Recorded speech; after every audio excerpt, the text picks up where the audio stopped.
Hi ನಮಸ್ಕಾರ. ಇವತ್ತು ನಾವು ಒಂದೊಳ್ಳೆ ರೈಸ್ ನೋಡೋಣ. ಮೆಂತ್ಯ ರೈಸ್ ಅಂತ. ಇದಕ್ಕೆ ನಾನು ಎಷ್ಟು ಮಸಾಲೆ ಯೂಸ್ ಮಾಡಿಲ್ಲ. ಜಸ್ಟ್ ನಾರ್ಮಲ್ ಸೊಪ್ಪು, ಕೊಬ್ಬರಿ, ಈರುಳ್ಳಿ, ಮೆಣಸಿನ್ಕಾಯಿ, ಕರಿಬೇವು, ಹಸಿ ಬಟಾಣಿ, ಒಗ್ಗರಣೆಗೆ ಏನೇನು ಬೇಕೋ ಆ ಐಟಮ್ಸ್ ಅಷ್ಟೇ.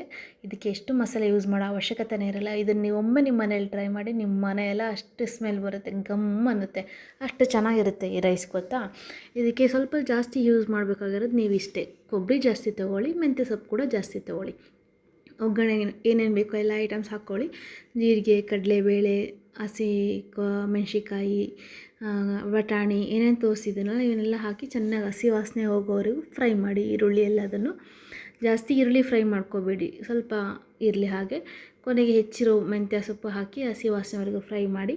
ಅದಾದಮೇಲೆ ಸ್ವಲ್ಪ ಹಸಿ ಕೊಬ್ಬರಿ ಹಾಕ್ಕೊಳ್ಳಿ. ಫಸ್ಟಿಗೆ ಒಗ್ಗರಣೆಗೆ ಸ್ವಲ್ಪ ಕೊಬ್ಬರಿ ಹಾಕ್ಕೊಳ್ಳಿ. ಆಮೇಲೆ ನೀರು ಹಾಕಿ ಸ್ವಲ್ಪ ಕುದ್ದಾದಮೇಲೆ ಉಪ್ಪು, ಲೆಮನ್ ಹಾಕಿ ಬಿಡಿ. ಅದಾದಮೇಲೆ ಅಕ್ಕಿ ಹಾಕಿ ಎರಡು ವಿಷಲ್ ಓಡಿಸ್ಕೊಳ್ಳಿ ಸಾಕು, ಜಾಸ್ತಿ ಬೇಡ. ಸೊ ಅಷ್ಟರಲ್ಲಿ ನಿಮ್ಮ ರೈಸ್ ರೆಡಿ ಆಗುತ್ತೆ. ಕ್ವಿಕ್ ಆಗುತ್ತೆ, ಮಸಾಲೆ ಹಾಕೋ ಅವಶ್ಯಕತೆ ಇರಲ್ಲ. ನೀವೆಲ್ಲ ಇಷ್ಟಪಡ್ತೀರ, ಟ್ರೈ ಮಾಡಿ ನಿಮ್ಮ ಮನೇಲಿ, ಓಕೆನಾ. ಇದು ಲಂಚ್ ಬಾಕ್ಸ್ಗೂ ಚೆನ್ನಾಗಿರುತ್ತೆ, ಹಾಗೆ ಟಿಫನ್ಗೂ ಚೆನ್ನಾಗಿರುತ್ತೆ.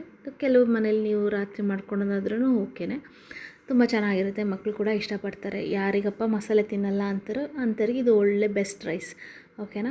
ಮಾಡಿ ನನಗೆ ಹೇಳಿ ಹೇಗಿತ್ತು ಅಂತ. ಹಾಗೆ ನಾನು ಫಾಲೋ ಮಾಡೋದನ್ನು ಕೂಡ ಮರಿಬೇಡಿ. Thank you.